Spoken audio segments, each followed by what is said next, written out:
Buckle up for a wildly entertaining and deeply transformative ride with Rants and Gallivants with your host, Ellie Shoja.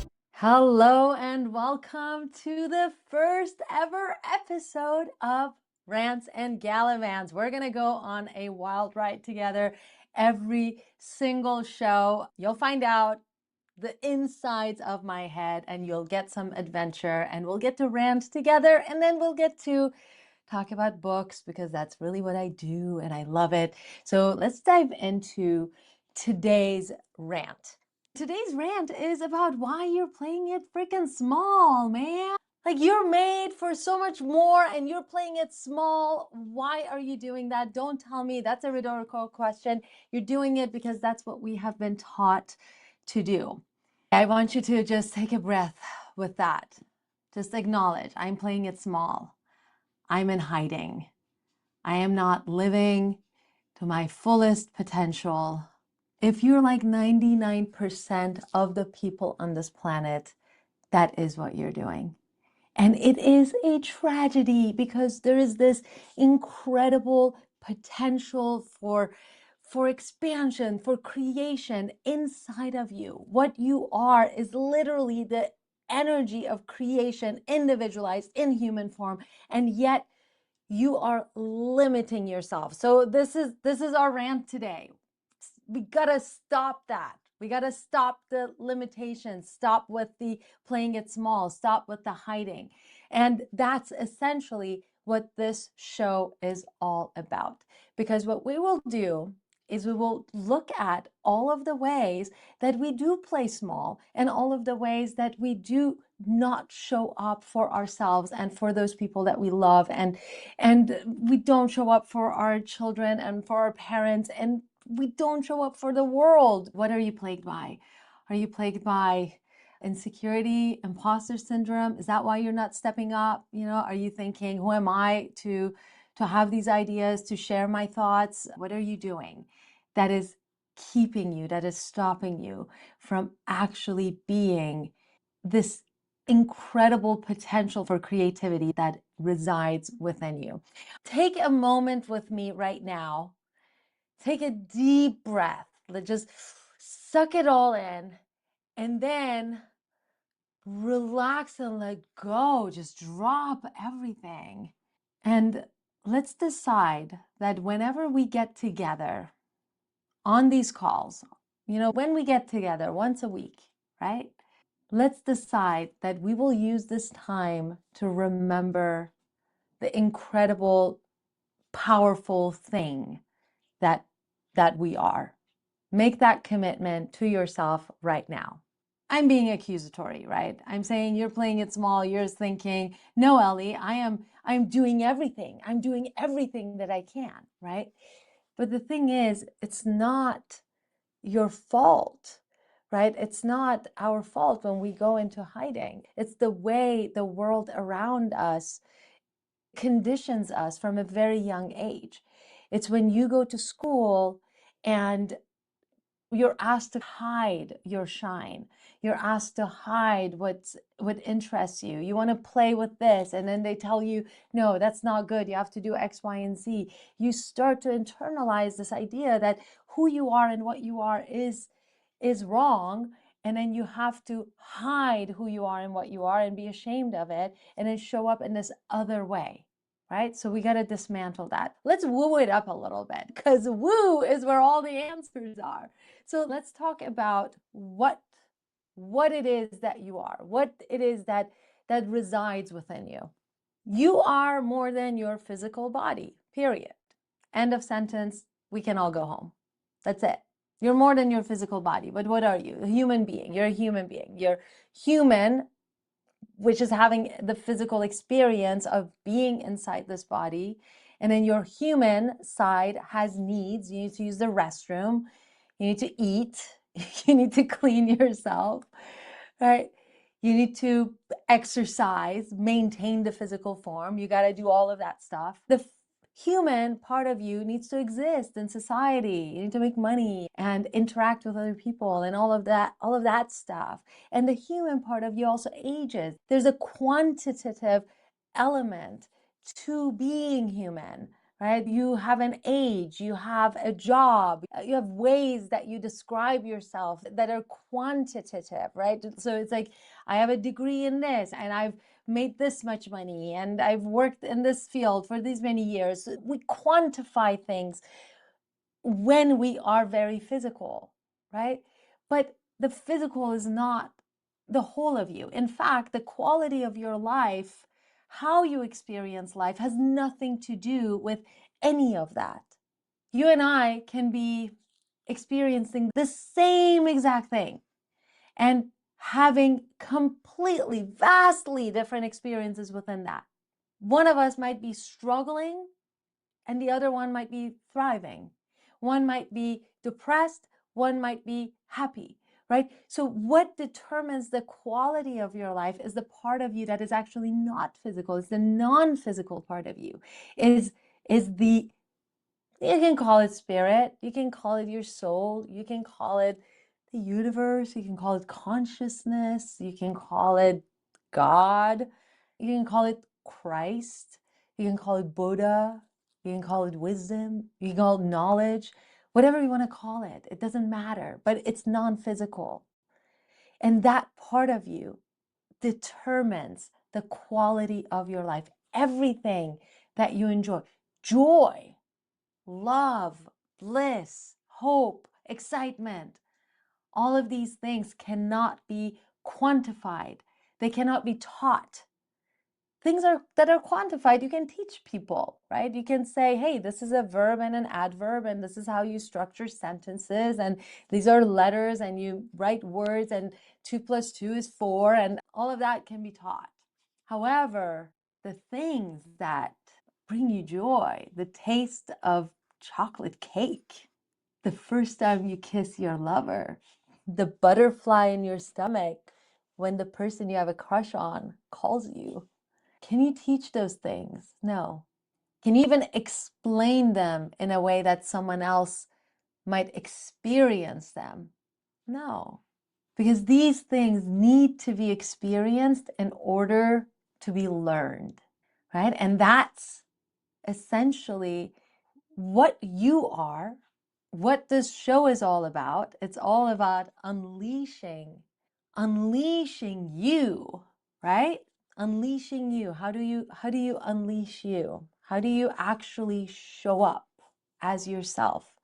You got to connect to that internal world that is invisible, right? Because that's also where all creativity comes from. It's where inspiration comes from. It's where your connection to yourself, your self-love, which then translates to love of other people and other people being able to love you and being able to receive love. Like all of that is housed in the non-physical part of ourselves, and all of that potential for happiness and joy and fulfillment and purpose is housed in that space.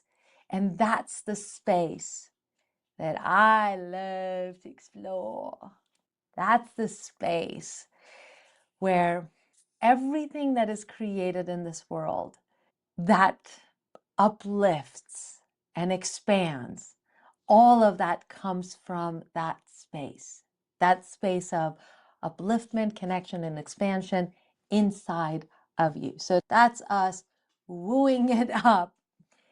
By the way, if you guys have comments, questions, feel free to send them my way and we will talk about them live. The way this show is going to work is that we will talk about some deep stuff. So if you are a deep person, if you think there is a depth inside of you that is yet to be explored, you're like, I know there's something more. I just don't know how to access it. I just don't know how to connect with it. But I felt it. I know there's something more to this life experience. There has to be something more to this life experience. I know there's something more to me. Maybe you're afraid of that more. That's very common, right? Because a lot of times the areas of ourselves that we have not yet explored scare us. We grow up in such a way where we feel like there's something wrong with us. And if you grew up with messaging that made you question your own wholeness and your own goodness, then you might be afraid to explore this non-physical space. And if that's the case, it's okay. This is a safe place where we get to explore those things. Now, the internal exploration is wonderful. There's also external exploration. The gallivanting that we do in the world expands us just as much as the internal exploration that we do. We are going to talk about travel and gallivant and see how that actually is such a powerful way to connect to ourselves. Gallivanting, essentially, I identify that as exploring the world around you. Now, I gallivanted without consent as I was growing up. So what does that mean? That means I moved around a lot. I moved from country to country, city to city, learned a lot of different languages, but also was kind of difficult. I moved 25 times from the age of 9 until 11, end of 11, let's say 12. 9 to 12, 25 times, an insane amount of travel that happened in my life. That was my kind of formative years. As I was growing up, I started realizing how important traveling actually is in allowing us to open up our minds. And anytime I go personally through a difficult time, difficult period, and I need clarity within myself, my instinct now is to just gallivant. I'll go for a road trip for 4 months or go to Guatemala for a couple of months. I'm extremely blessed. My life allows for that. It wasn't always that way, but I've created a life that allows for that because gallivanting is an important part of my personal growth and processing. And I really recommend everyone out there listening and watching to make traveling a part of your life and travel in a way that exposes you to new things. I have a friend who travels and all he does is he'll go to resorts. He'll go to resorts in all the different countries, in all the different places, and they're resorts that speak English. And he always sits at the bar and goes to the restaurants and has a couple of drinks. And that's great. You know, if you want to travel, that's how you want to travel, fine, that's fine. But really, when you expose yourself to new experiences, new people, new cultures, new foods, when you go to a place and rent a room in a local person's house and eat meals with them and participate in their culture, there is such beautiful expansion that happens within you, within your soul. You start really experiencing how we are all one and connected, even across cultures, languages, customs. We start to really notice where we are the same and how beautiful our differences really are. Now, I want to tell you about one trip that was very transformational for me quite recently. I guess it was in 2017 now. I was running a production company and I had my dream client, which was NBC Universal. They were creating a game based on an idea I had pitched. So we were working on my project. It was very exciting. However, that project, which was supposed to have taken like 3 weeks or 4 weeks to complete, was now 4 months in. They were like super nitpicky, constantly changing their minds. It turned into kind of this nightmare project. The people that I was working with were just so difficult. Now, that was happening. On the other side of my business, all of these projects that were slated to start were getting pushed back. All of these clients who were like, yes, let's do this. They were now pulling out and saying, oh, we have to allocate the funds for this other thing, for that other thing. So everything was just like starting to fall apart. And I didn't understand what was happening because literally 8 months prior, everything was running really, really smoothly. So something had changed. Now, I know because of my spiritual experiences that everything is energetic. So the response that I'm getting from the world is something within me has shifted, and now everything around me is falling apart. It's never the other way around. It's never things are falling apart and now I feel terrible. No, it's like some energy inside of me had shifted. And now, as a result, everything around me was falling apart. It was no longer smooth sailing. And I didn't understand this. I didn't understand why. I didn't understand what it was that had caused this breakdown, right? And I remember one night I couldn't sleep. I really couldn't sleep. And I'm racking my brain. I want to end this project because it's been so stressful and there's been so many just last minute changes that were throwing everybody on the team off. And I just wanted to throw in the towel. And I went into the bathroom and I'm looking at myself in the mirror and I'm like, what's going on? What's going on with you? What is it that you actually want? Because I thought you wanted this production business, right? I thought you wanted this to make commercials and games and this and that, right? But clearly it's not. There's something you're doing internally that is creating conflict inside of you. So what do you actually want? What is it that you actually want, right? And I had this flash of an image, just this flash. And the flash was I was standing in front of a group of people and I was talking about spirituality.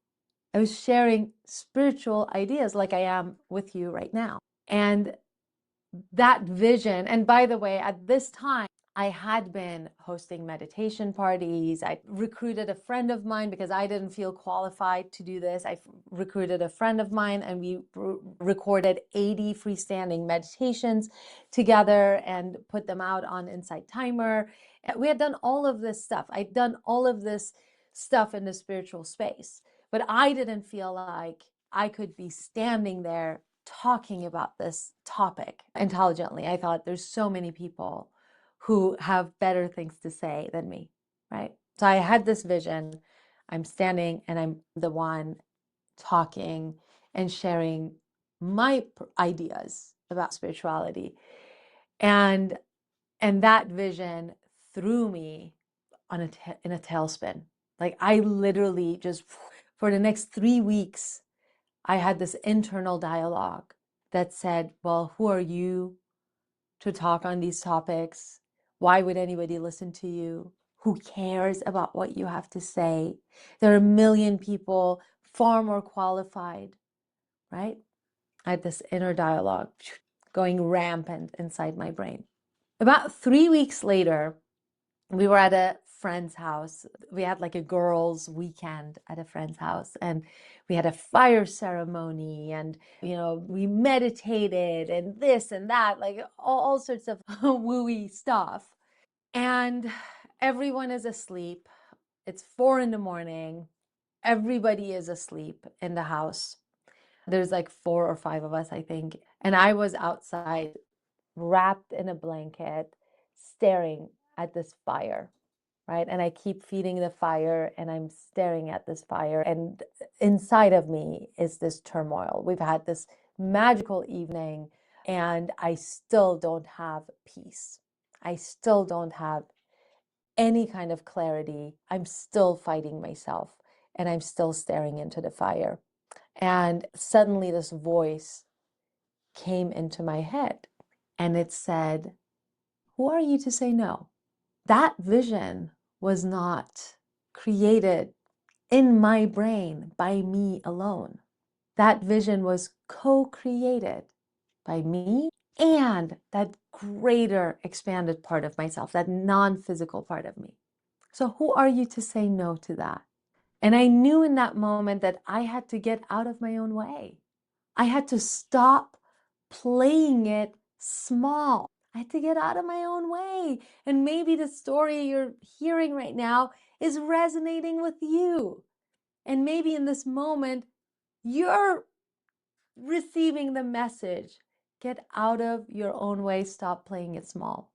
So in that moment, I knew I had to step aside and I made a pact. I said, okay, I will step out of my own way and I will give to this fire all of my doubt, all my fear, and all of my personal desires, even. So let me just backtrack for a moment and talk about your personal desires. When I say I'm going to give up my personal desire, what I mean is I'm giving it up. I'm giving up the attachment to it. Because everything that you have already created with your powerful desire is already coming to you. It is your attachment to it that creates the resistance and actually does not let it come to you. So when you release the resistance and you say, you know what? You know that what I've placed my order, it's like a waiter comes and gets your order and goes back into the kitchen, then you don't worry about it. You don't sit there stressing, oh, is he going to come back with the correct dish? Is he going to give me something else? Is he going to give me something I don't want? No, you give up the attachment. You give it up, right? You place your order and you let it go. And that's where the power lies. So I said, I'm going to give all of that to this fire, and then I'm going to go where I need to go. I'm going to do what I need to do. And I'm going to say what I need to say. And I will know, by the way, the universe, God, the non-physical, it guides me. I'm just going to listen. And then wherever I am asked to go, I will show up. And when I'm in front of someone and we're talking, I'm going to tune in. And again, I'm going to listen. I'm going to listen to that voice that's inside. And I'm going to trust that the right words are going to come out. Now, long story short, after that night, literally less than 48 hours later, I was fired from that dream job that had turned into a nightmare. I looked at my roster of clients and saw that pretty much everyone had this delay. And I said, you know what? I don't have to sit here waiting for them to figure their stuff out. I'm just going to go wherever I need to go. The thing that was very concrete was that job, and it just dissipated, right? So, long story short, I ended up going away for 4 months, driving across the country. During those 4 months, I was inspired to start a Instagram account called Peace Unleashed, which within a couple of months gained 4,000 followers, which then turned into people calling me, asking for support around finding inner peace, which turned into a podcast called Unleash Your Peace, which I did 80 episodes of. And all of that unfolded literally within the next few months.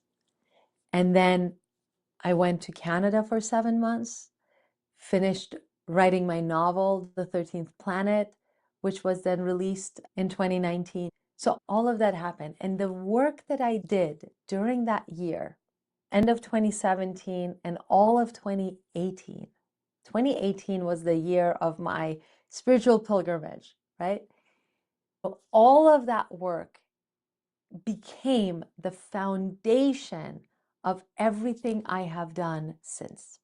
So my challenge for you is you don't have to drop everything and go somewhere, right? Gallivanting is not necessarily about that, but there's a step before it, before actually going somewhere.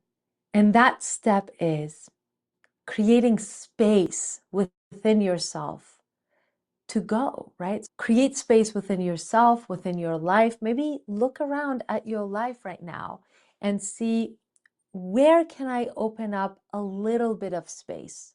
And then fill that space with some kind of a trip that feels inspired. It might be a trip to the beach for an afternoon. It might be going on a hike, right? It might be just walking around the block or trying a new coffee shop by you. But really, before you make a decision of where to go, tune in and ask. I will leave you with that as we go into our next commercial break, and I'll see you in a couple of minutes. All right, so I want to take you into a segment, probably the most important segment of all. You should be writing your book. Yes, you should absolutely be writing your book. In fact, right now, I have a challenge for you. And my challenge is this: write a book that heals the world. That's my challenge. When you go on my social media, when you go anywhere where you find me, that's the challenge I have for you. Why? Why a book? Well, the easy answer, the low-hanging fruit answer, is that ideas shape the world. Like every single thing that you can think of that is physical or non-physical, like this pen, the notebook, my water bottle, this computer through which we're speaking, every single thing that you can think of was once an idea. And that idea was born inside a person's brain, inside their mind, right?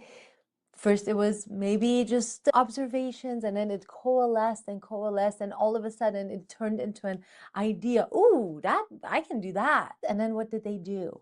They take that idea and then they share it with one other person, right? That is a transfer. So they transfer the idea with words to someone else's brain. And what happens to that idea inside the other person's brain?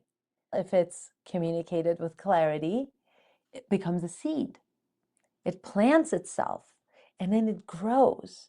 It kind of like implements itself into that person's other ideas. And then maybe it morphs a little bit. Maybe it changes, it grows, right? So that idea grows in that other mind. And as it grows in that other person's brain, it also grows in your brain. So when I share an idea with you and that idea expands inside your mind, it also expands inside my mind. So it becomes more. Creation is just a two-step process. That's it. Just two-step process. That's what creation is. And what are the two steps? Step one, you imagine it. Step two, it builds so much momentum in your imagination and it becomes so real that it then has to break through that wall of physicality and become physical, become real in the physical world, right? An idea germinates, it grows, it becomes an idea in one mind, it's then shared with another mind, it grows, it becomes more, and now it's building momentum, right? That idea is building momentum. Now, if you're surrounded by people who are yes and people, the people who support your ideas, who allow your ideas to grow, think of that person in your life where you come to them with an idea and you're like, hey, what if we could do this?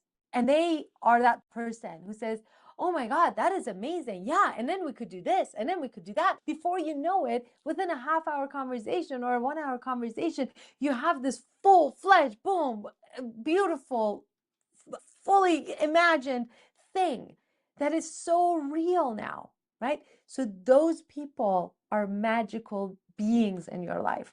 They are the people who help you expand those ideas. You want to share your ideas, especially at early stages when they're all tiny and fragile, with those people because they will help the expansion of that idea. Now, it becomes bigger, right? And it becomes more substantial.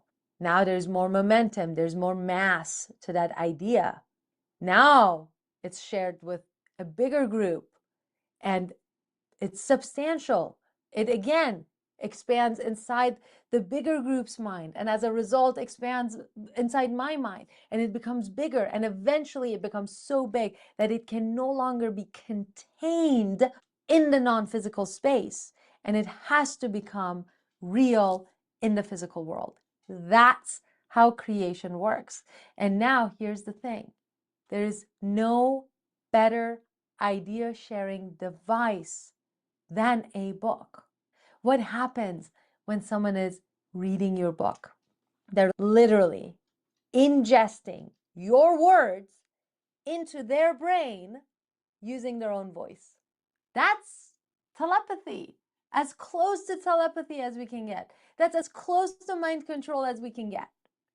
You have the power to influence someone's thinking with your book. And when you change someone's mind, you change their life. That's powerful. Think back to the times when your life has been changed. And I'm willing to bet there was a book somewhere in there involved, right? Ideas change our lives, and books in particular have such a powerful idea transmitting device, because the book, when you spend 5, 6, 8, 10 hours with a book, you're able to really understand that idea on a deep level, because you're inserting it into your brain using your own voice, integrating it into your own thinking over a period of time. It's different than a video. It's different than having a conversation with someone. It goes deeper. Very powerful. And there's another added benefit to writing a book that is often overlooked. And I see this with my clients all the time. And that benefit is, in the process of writing a book, you gain clarity about your own ideas. So you have to become very curious about yourself when you are writing a book. You have to become very curious about your ideas. And you are working on expressing and explaining and defining and refining those ideas as you're writing that book. So by the time your book is done, your ideas are so clear, your thoughts are so clear. This is actually why so many leaders and thought leaders and speakers have books.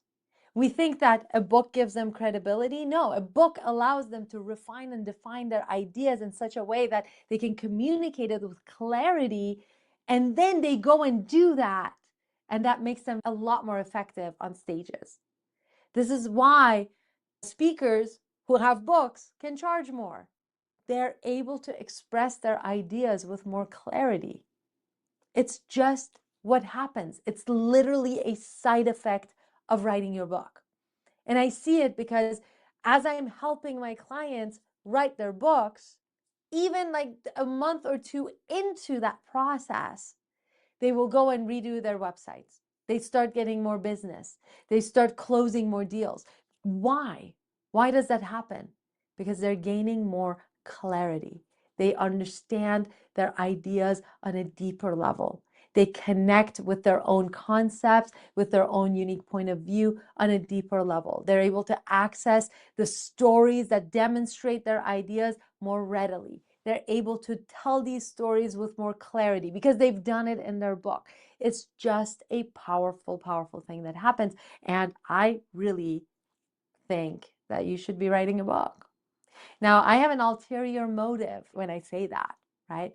Because recently I decided, and this is why we're launching this show over here. Recently, I've decided that I want to help healers and light workers write their healing books. As many of you guys as possible. We want to gather an army of healers and light workers.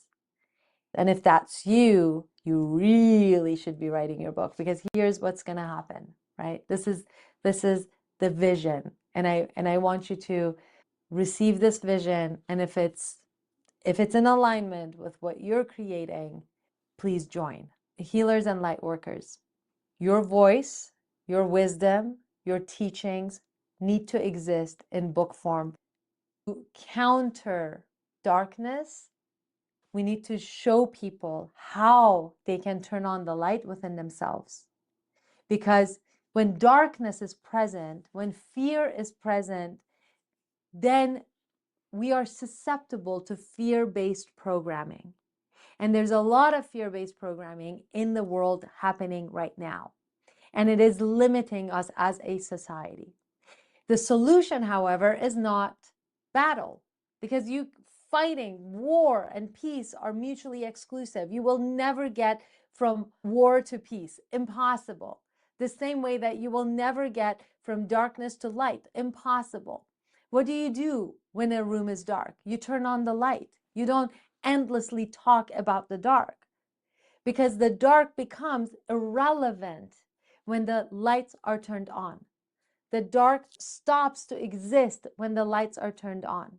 So conflict, war will stop to exist when peace is turned on in our own hearts, right? So our job as healers, light workers, is to give people the tools to turn on the light within themselves so they don't stumble around in the dark. That's our job. And my vision is that we will flood the world with healing books. And the good news is that those people who are creating all the darkness and the conflict, they're not even going to pay any attention to us. They're not, because they don't believe in this stuff at all. So we can do all of this stuff as openly as possible, write our healing books as openly as possible. They're not going to read any of our books anyways. They're going to look at us and just dismiss us until we reach a critical mass with our books that shifts the vibration and the consciousness of the planet in such a way that conflict becomes no longer an option. It becomes irrelevant, the way that darkness becomes irrelevant when you turn on the light. This is my covert operation. And if you are in, I would love for you to be a part of it. Just go to myauthoracademy.com. And this is very new, you guys. Everything that I know about writing, publishing, marketing, and leveraging your book, everything that I've collected over the last 20 years of being in this industry, I am sharing for the purpose of flooding the world with healing books. That's our mission here on this show and in the Academy. I love you guys so much. Send me your questions and comments. You can connect with me at Brave Ellie or at My Authors Academy, and you can join me on this mission at myauthoracademy.com. I will see you there, or I will see you next time on this show. This has been Rants and Gallivants with your host, Ellie Shoja. Each episode is a roller coaster of inspiration, starting with a fiery rant on life's biggest questions, followed by a deep dive into the woo-woo realm, an exciting travel story, and an empowering nudge to claim your own narrative and write your own book. Wednesdays, 6 p.m. Eastern on the Bold Brave TV network, powered by B2 Studios.